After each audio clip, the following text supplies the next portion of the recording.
ये सब किस्मत का खेल है। कौन कहाँ करेगा शादी, किसकी शादी किससे होगी, प्यार तो होता ही है। ये एक स्वाभाविक प्रक्रिया है और ज़िंदगी में हम किसी न किसी के साथ प्यार के रिश्ते में ज़रूर जुड़ते हैं। लेकिन इसका मतलब ये नहीं कि उसकी किस्मत भी उसके साथ है। अभी कृष्णा माता पिता अपने बच्चों को दुनिया की हर चीज़ दे सकते हैं, लेकिन आप एक चीज़ नहीं दे सकते, तो वो है किस्मत। माता पिता कभी किसी चीज़ से नहीं डरते, वो केवल अपने बच्चों के भाग्य से डरते हैं। किस्मत के खेल अक्सर उलट हो जाते हैं।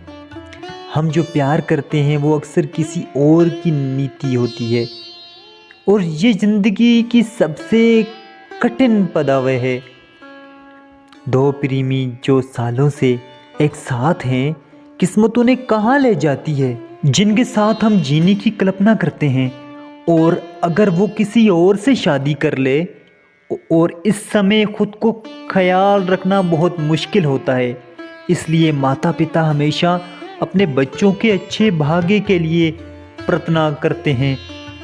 जिससे वो प्यार करता है, जिसे वो पाने की चाहत रखता है, जिसके साथ ज़िंदगी बिताने की सूची अल्लाह उसकी किस्मत में ये लिख दे। हम भी चाहते हैं कि कोई हमें अपने प्यार की बाहों में ले ले।